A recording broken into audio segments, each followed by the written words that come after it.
pansin sa iyong mga kapaligiran.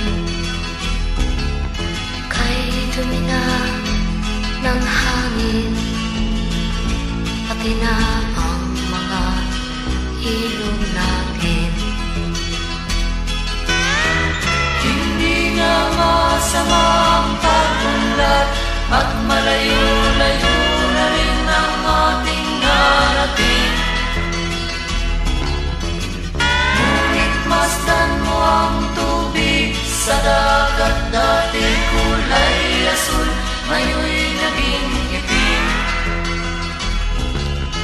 Ang mga duming ating ikinalat sa hangin, sa langit, huwag na nating paabutin.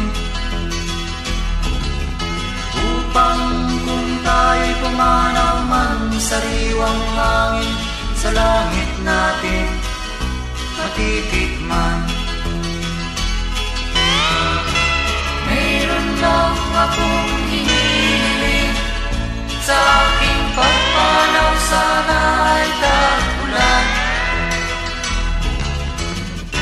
Gitara ko ay aking dadalhin, upang sa ulan na lang tayo magkantahan.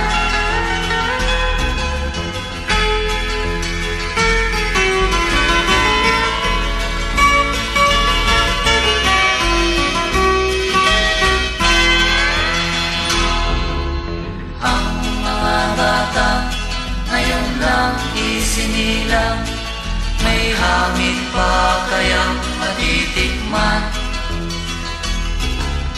May mga puno pa kaya silang aakyatin? May mga ilog pa kayang lalamuyan?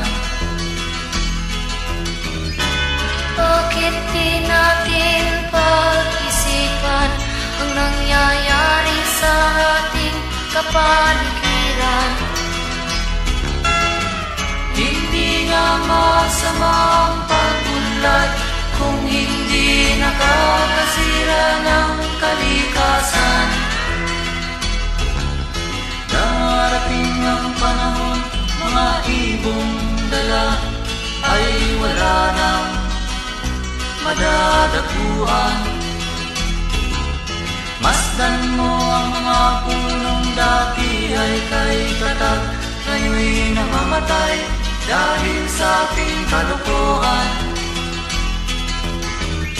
Lahat ng bagay na narito sa lupa, biyayang galing sa Diyos kahit nung ika'y wala pa.